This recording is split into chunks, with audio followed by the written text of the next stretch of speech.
Well, good morning, everybody. Merry Christmas. Happy Hanukkah. It's good to see everybody. I want to begin today by addressing this week's tragedy. Because of hate, anti-Semitism, and terrorism, lives were lost in Syria, Australia, and at Brown University. My prayers are with the family of these victims, and I stand with so many who hope the light of Hanukkah drives out the horrific hate that we've seen. Now, turning to the topic this week, which is one of the topics, which is healthcare. Let me begin by being very clear and very honest about the state of healthcare today. The Democrats' healthcare program has failed. And I want to remind everybody, what's the name of the healthcare program? Obamacare. This was a Democrat program, and I'm finally excited to see that the Democrats now have got on board with us, that the affordable health care is anything but affordable. So, again, Republicans stand united to fix the problem again. But let's not forget where the root of the problem started. Democrats broke it, we will fix it. And happily to do that. Most Americans can't afford Democrats' insurance plan. The plans are riddled with waste, with fraud, with abuse, and if we're being honest, they only work for one group: big insurance companies. Democrats' health care plan doesn't work. It's never worked. So Republicans are pursuing options that do things a little bit differently. First, we're working to fundamentally lower costs through reforms like cost-sharing reductions. You'll see a common theme: lowering costs versus subsidies. We want to lower premiums for all Americans. Second, we're proposing options that actually expand access to all Americans. When Democrats passed their disastrous health care law in 2010, they promised that if you like your plan, you can keep it. They promised choice. They promised you low costs. Not a single one of those promises were true. Not one. In fact, healthcare premiums have risen over 60% since the implementation of the Affordable Care Act. And I ask you this, profitability from the insurance companies are 600% greater since Obamacare. Has your income increased 600%? Ask yourself that. I know mine hasn't. Here's the difference. Republicans are fighting for a solution. Democrats actually want this issue. They want healthcare to be an issue. Republicans actually want solutions for Americans to bring down premiums, not subsidies. That's why Democrats are refusing to rally around real reforms. Instead, they're embracing the very broken system of which they created. But this has been true all year. Democrats have pushed political issues while Republicans have actually delivered solutions. No one's talking about the border today, right? Why is that? It's because we fixed it. The border's closed. People are safe, but you don't hear anyone talking about that because Republicans fixed it. Republicans delivered bigger paychecks by eliminating taxes on tips, taxes on overtime, taxes on Social Security. Republicans delivered lower gas prices by cutting regulation and expanding permitting reform. Time and time again, Republicans delivered results for the American people, real results. And we're just getting started. When we return in the new year, we're going to see a continued focus and push for lower costs and bigger paychecks because that's what the American people need from us. That's what they want from us. Now, with that, I'm going to turn it over to Representative Marionette Miller-Meeks, who is a veteran and a doctor who's actually been the leading voice here in the Republican healthcare solution. Marionette? Well, I thank Chairwoman McClain, but also Speaker Johnson, Leaders Scalise, Whip Emmer. It's an honor to stand with the House Republican leadership to talk about one of the biggest issues facing American families today, and that's the rising cost of health care. As Chairwoman McClain said, I'm an Army veteran. I was both a nurse and a physician, and I'm the only member of Congress to have served as the state director of a public health department. Not only is this issue important to me, I started my journey as a doctor because I was burned at 15 years old. So it was healthcare and the need for healthcare that drove what I do today. And I spent my career treating patients and fixing broken systems, solving problems, and I can tell you, thanks to the Democrats' failed policy, which they now admit, our healthcare system went from ill to the ICU. For 15 years, the Unaffordable Care Act, also known as Obamacare, has done the opposite of what it promised. President Obama promised to lower premiums by $2,500 and to bend the cost curve down. Has that happened? No. Not in the past 15 years, and it won't happen if we just continue to pass subsidies on to profitable health insurance companies. It doesn't even include out-of-pocket cost. It's not sustainable, and it's not working. Republicans want to lower health care costs for everyone, not just a select few, and not just to continue to subsidize profitable insurance companies. Our plan, the Lower Health Care Premiums for All Americans Act, is the Republican solution to this crisis. It doesn't throw more taxpayer dollars at insurance companies. It puts patients and doctors in the driver's seat.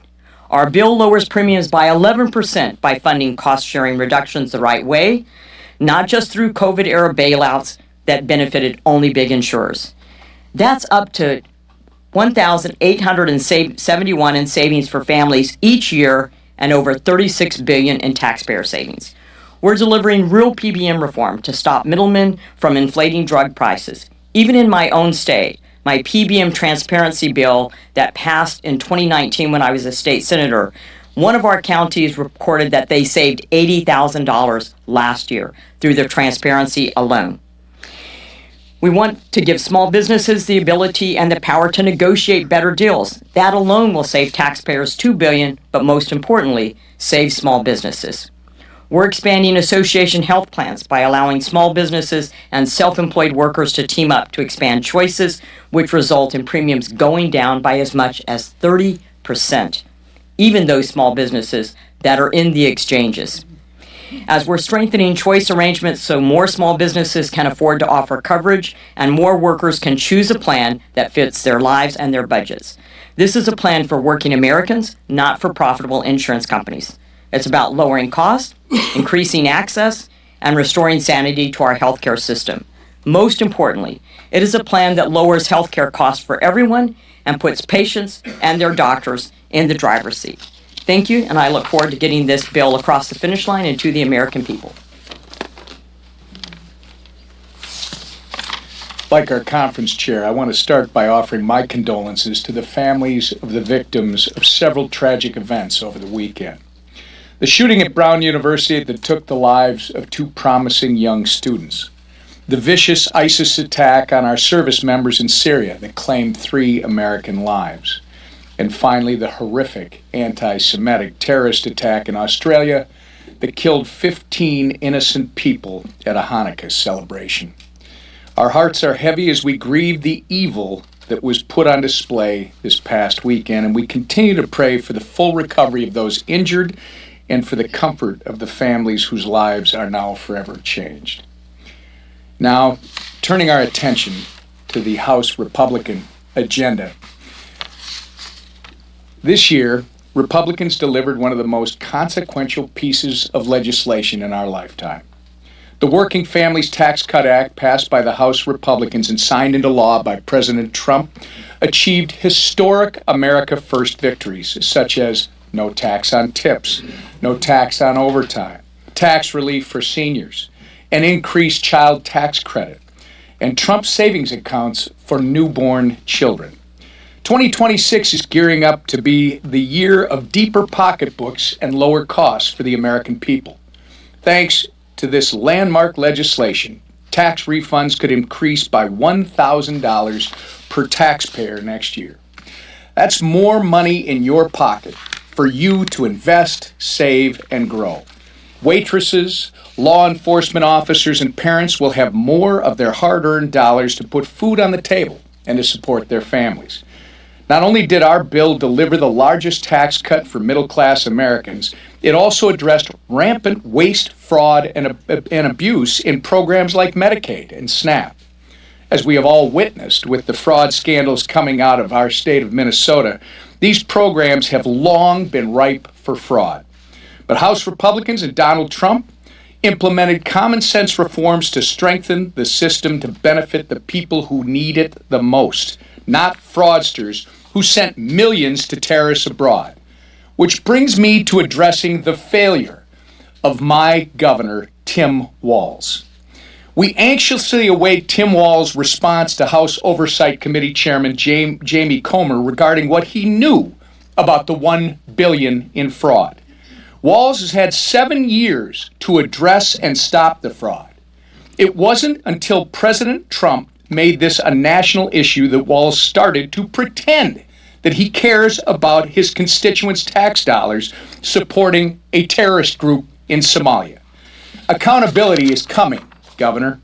Our dishonest, failed governor must and will answer for his complete incompetence. With that, I'll turn it over to our leader, Steve Scalise. Thank you, Webb. My prayers go out to all those killed in so many different horrible tragedies. I mean, here in America, Brown University, you look at our two Army soldiers that were killed, the anti-Semitic attacks on the other side of the globe. Just remind you, during this Christmas season, this Hanukkah season, it's a special time. It's a time we celebrate, but it's also a time where evil still lurks here and all around the globe. And we just pray for those who have been murdered, harmed, injured. We pray for those who have evil in their hearts, that God can touch them and hopefully remove that evil so that they don't go harm innocent people. This week here in the House, as we finish our work for the year, we're taking up some very important bills. And start with the SPEED Act. We've heard complaints from members all across the country that know that just trying to build things in America, road projects, bridges, pipelines to move energy, anything you're trying to do, more and more laws are getting in the way. NEPA is a heavily abused law that delays a lot of the projects that ought to be built. Bruce Westerman and his committee have done incredible work to bring a bipartisan bill that starts to address the abuses here in NEPA so that we can actually build things in America again. You think about the cost savings that would come if it only takes 2 years instead of 10 years to build a major project. And we all know what's happening all across America, why so many projects are shelved in many cases or take so long to be built because of the abuses of some of these laws like NEPA, Endangered Species Act, the Clean Water Act, Clean Air Act. All of these laws are being heavily abused. So this is a really important first step, getting the SPEED Act passed to get real, meaningful permitting reform. And then, of course, Dr. Miller Meeks talked about her bill, which is such an important step to lower costs in healthcare for all Americans, 100% of Americans. While Democrats only care about bailing out insurance companies and focusing on less than 10% of Americans that are in the Unaffordable Care Act, we're focused on lowering premiums for all Americans. And that's what you're going to see on the floor this week. You think about association health plans, which have been proven to give people more options to lower costs. The Choice Act, which, while everybody complains, they say, why when I watch TV commercials, I see this gecko lizard and I see the emu and I see all these other animals out there selling health, they're selling car insurance, they're selling homeowners insurance. Why aren't they selling health insurance? Well, that's because the laws at the federal level prohibit the ability for people to have choices to get people trying to offer them lower cost products for health insurance. Imagine if, for example, with Choice Act, where you can run through a health savings account, the ability where if you get your health insurance through your employer, if you're able to go find a better plan, if somebody could compete for your business and offer you a lower deductible plan, with lower co-payments for your families. Right now, you can't go buy that product. Well, we create those options with the bill that we're bringing to the floor tomorrow, the PBM reform that Dr. Miller-Meeks talked about, where you can actually have lower prescription drug costs, again, for 100% of Americans. This is something that our three committees of jurisdiction have been working on for a long time. And yet, while Democrats only want to bail out insurance companies while premiums go up, we're focused on having lower premium options, lower cost options for 100% of Americans. So another busy week where we're going to be focusing on helping families that are struggling under the weight of all the damage that President Biden did. President Trump is working to lower costs. President Trump wants to see these bills on his desk. And we're going to work to deliver here in the House. And if I don't see you between now and then, I wish you all a Merry Christmas, Happy Hanukkah, and Happy Holidays. Speaker of the House, Mike Johnson. I rarely get to raise the podium, but I'm going to take the opportunity this morning. Thank you, ladies. Good morning, everybody. Thank you to Dr. Miller-Meeks for joining us on what is our last leadership press conference of the year. And I just want to say to all of you, press corps, thanks for being here each week and covering all of this. It's been a hugely historic week and year in so many ways, and a hugely consequential Congress, and you've had a lot to cover. So we do, as everybody has said, wish you Merry Christmas and Happy Hanukkah, and hope you get some well-deserved rest over the short holiday.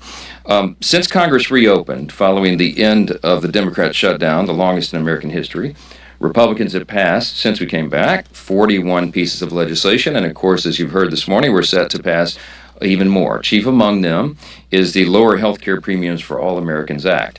It is aptly and appropriately named because that's exactly what it's going to do, as everybody has explained this morning. If you recall, Democrats shut the government down and kept it closed for 43 days so that Chuck Schumer could get political cover from the grassroots of his party.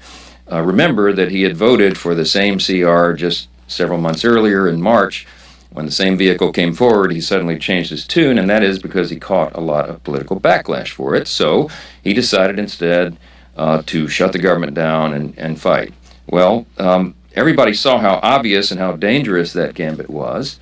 And so the Democrats tried to spin their selfish political decision to claim the whole thing was always about, quote, fighting for health care affordability. But that claim never made any sense because it ignores the very simple facts of the situation.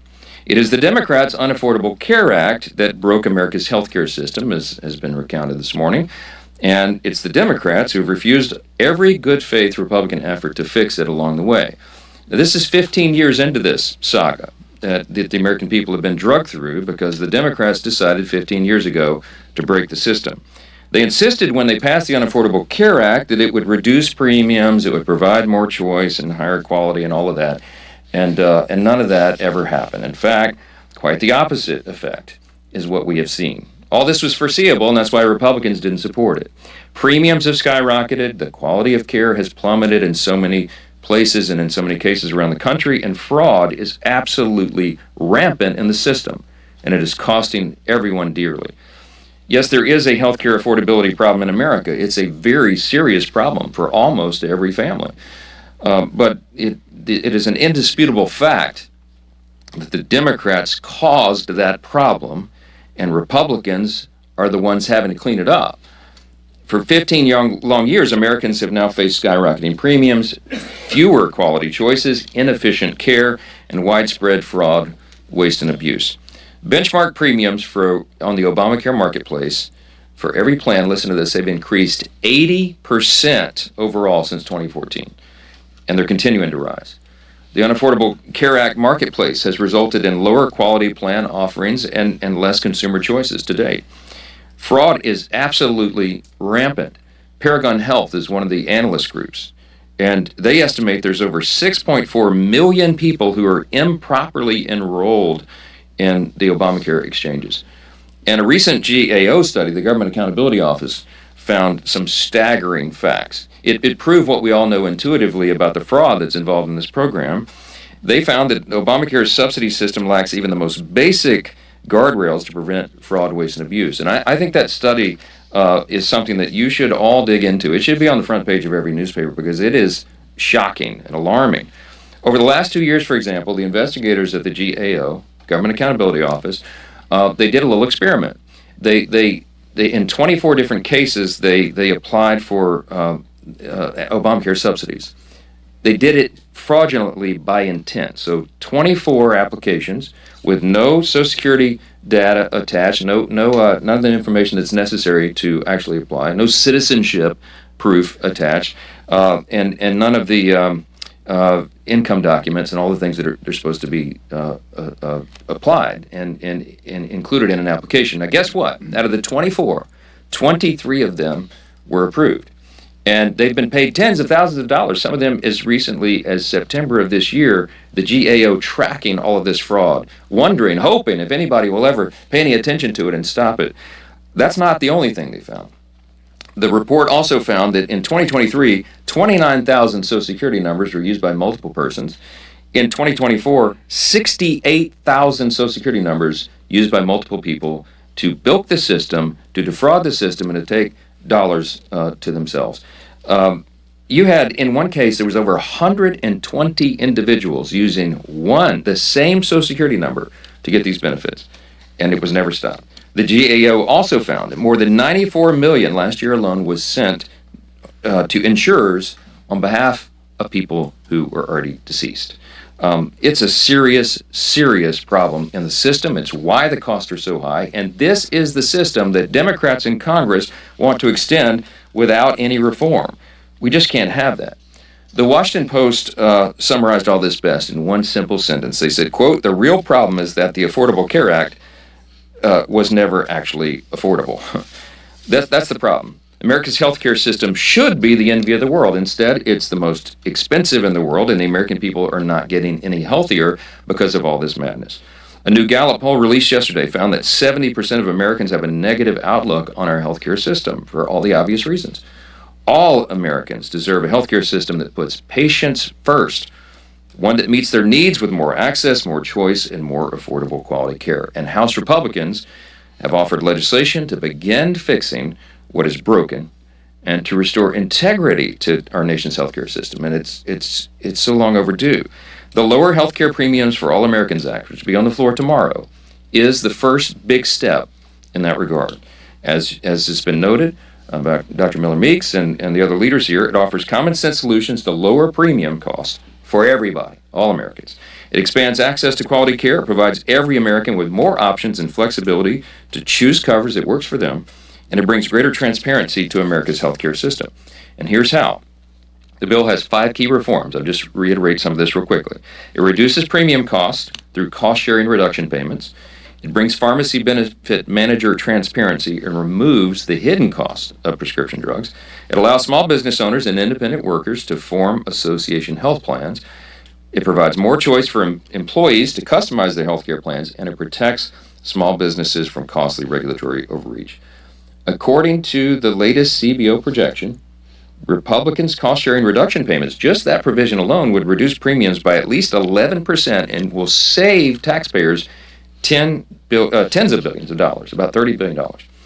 Contrast this with the Democrats' proposal. Now, what is their proposal? The Democrats' subsidy proposal would only lower premiums for a small subset of people. Now, think of this. Just 7% of Americans would benefit. When they passed the COVID-era enhanced subsidy, enhanced premium tax credit, okay, it would only affect, and only did affect, 7% of the American people. If it was extended today, if their gambit was done and without any reforms, and they expanded it for 3 years, which is what they tried to do in the Senate, and they failed last week, and what they would try to do in the House, if allowed, that would only reduce, for the 7% of Americans, it would only reduce their costs by 5.7%. Okay, this is not some solution to the problem. It's just adding more money. It's further subsidizing a broken system, and the subsidies go to insurance companies. They're not trying to solve the cost problem. They're trying to hide that, and it's not the way to fix it. It would also, by the way, cost taxpayers, if the subsidy was extended, would cost American taxpayers $350 billion over the next 10 years. Again, the proposal doesn't lower healthcare costs in any way. It only hides the true cost of the failed law.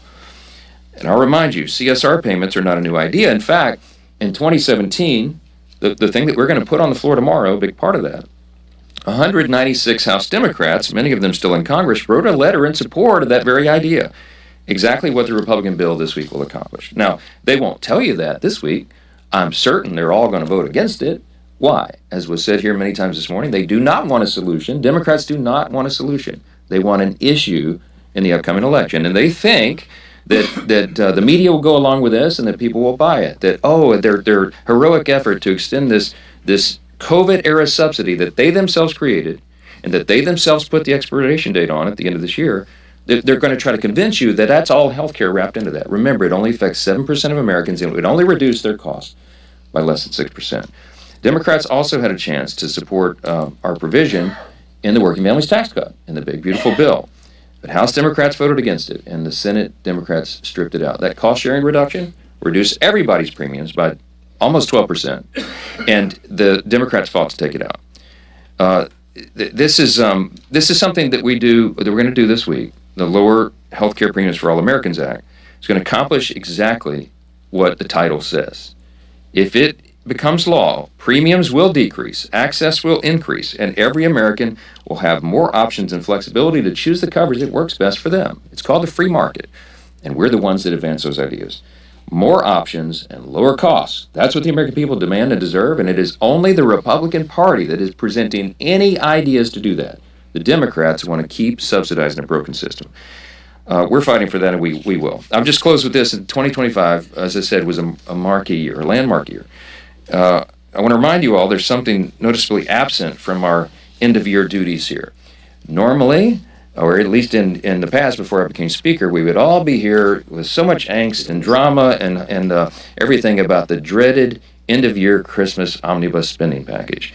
You have not been able to write about that for now the third year because we broke the fever. We both broke the Christmas omnibus fever, and we're getting back to stewardship and regular order, and we're very proud of that.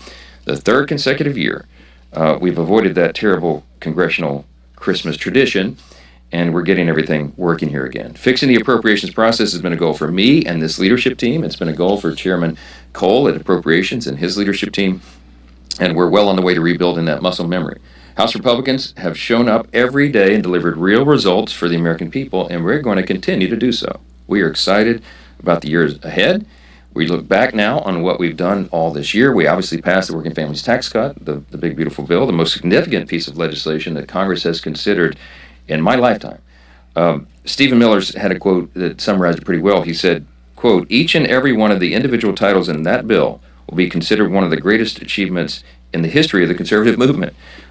They are conservative policies, but they benefit every American, and everyone will be seeing and feeling the effects of that in the first and second quarter of next year when all that becomes implemented. Here's, by way of reminder, real quick, legislation included the largest tax cut in American history, permanent extension of the reduced estate tax, Medicaid program reforms, expansion of SNAP work requirements, increased border enforcement and funding, no tax on tips, no tax on overtime, increased standard deduction for seniors, tax-free savings accounts for every child born in America, business tax provisions to incentivize investment and innovation and broaden the pathway out of poverty for more people.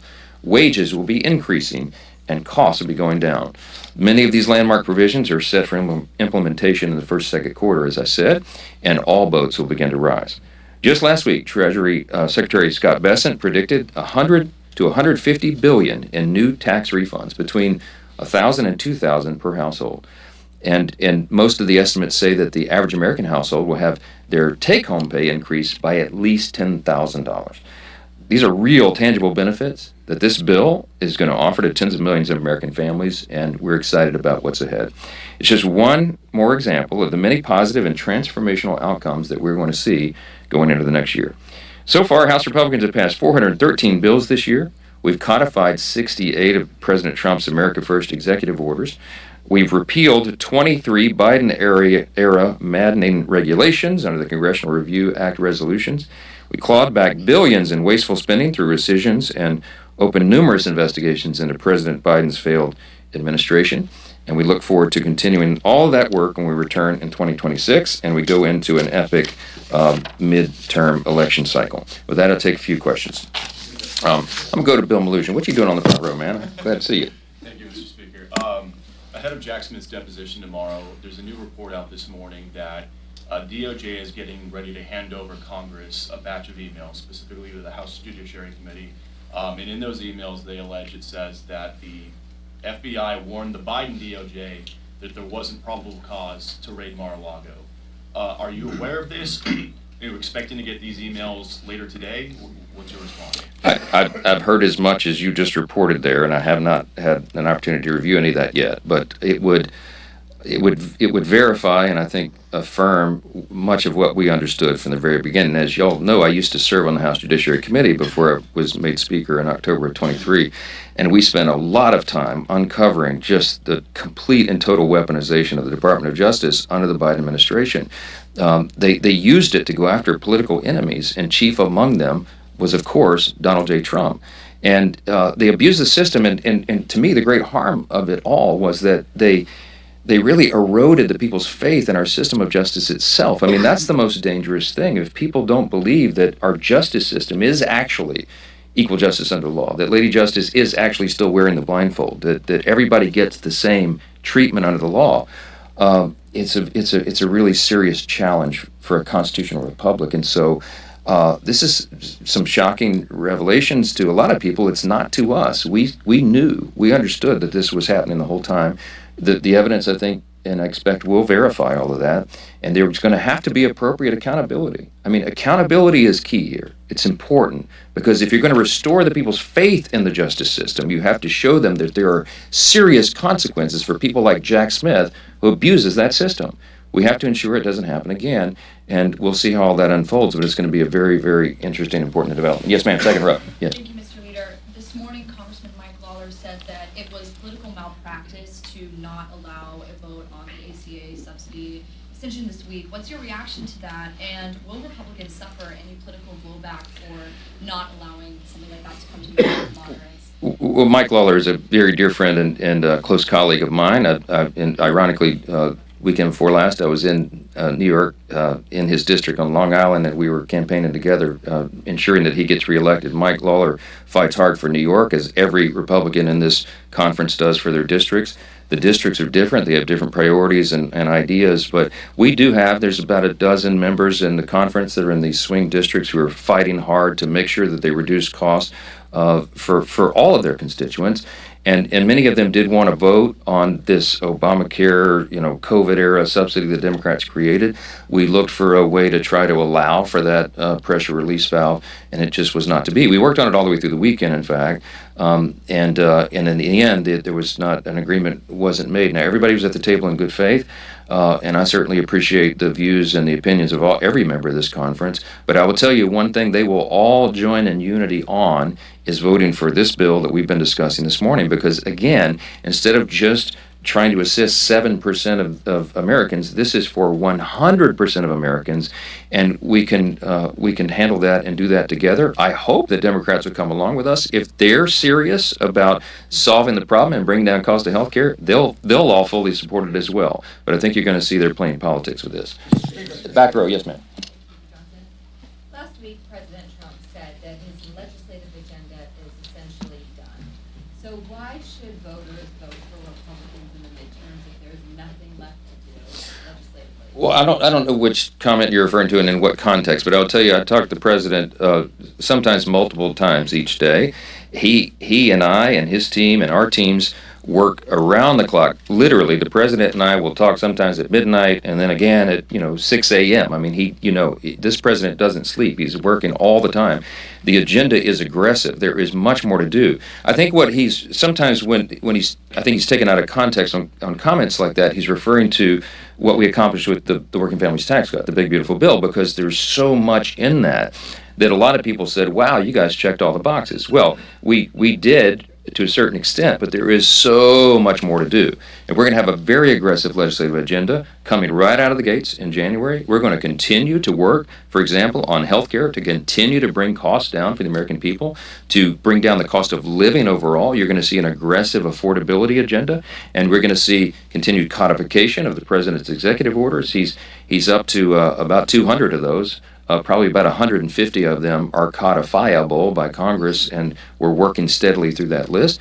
You're going to see us delivering for the American people while the effects of that giant piece of legislation that we did on July 4th, got signed on July 4th, comes into implementation. So much more yet to do. And the president and I talk about that almost every day, and he's excited about it, and I am. Yes, sir. Front row. Right. So Yes. there's a lot of Republicans who would still like to see health savings accounts set up as an alternative to the premium tax credit. Mhm. I'm curious, why is that not in this bill?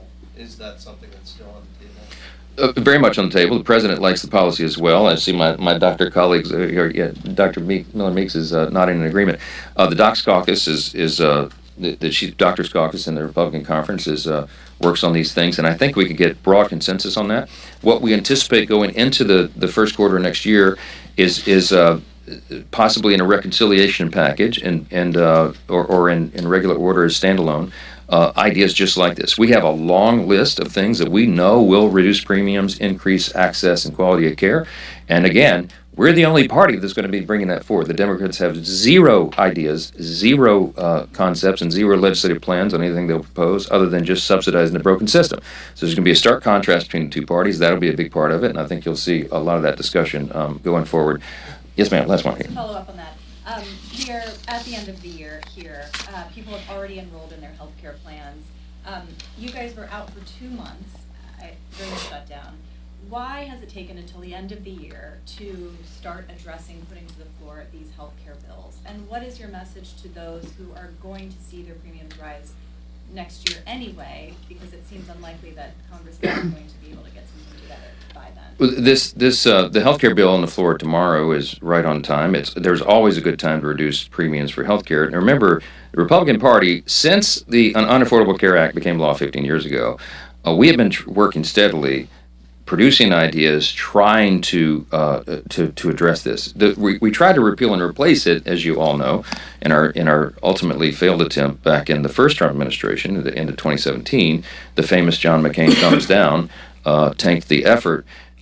And since then, the roots of Obamacare, the Unaffordable Care Act, have gotten so deep in the system that it's no longer possible to just pull it out at the root and chop it off and start over. It's too deeply ingrained, and so now we have to take it step by step to reduce cost and repair the system, and that's the ideas that we have. You're talking about the longest shutdown in U.S. history. The Democrats did that. Remember, when we reopened the government, we ended in the exact same place that we began. They didn't get a darn thing out of it, and we knew that they wouldn't, and that's how it'd come out, and they did it for political purposes.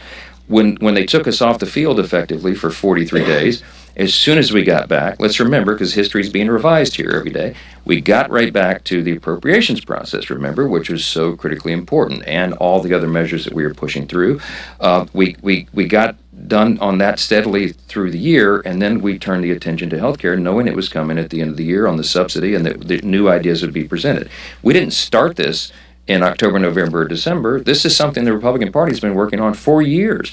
I've mentioned in here before, when I was chair of the Republican Study Committee, the largest caucus of Republicans in Congress, we had 158 members back in 2019, and we produced a 2-volume set on conservative common sense solutions to fix healthcare. We've never been able to get the votes to fix it because the Democrats have been unwilling to go along, and you can go back and look at the record and show over and over, all they want to do is continue to throw taxpayer dollars and subsidize the broken system. The reason the premiums were up 80% since the bill was passed by the Democrats in 15 years ago, it is because they're further ingraining a broken system. So it's up to us to fix it. This is one piece, one part of that. And in the first quarter, January, February next year, you're going to see much more activity of this. The American people's attention is on healthcare for the obvious reason. It is a very serious problem. But remember this, the Democrats broke it, Republicans are going to fix it. I wish you all a blessed holiday. Thanks so much.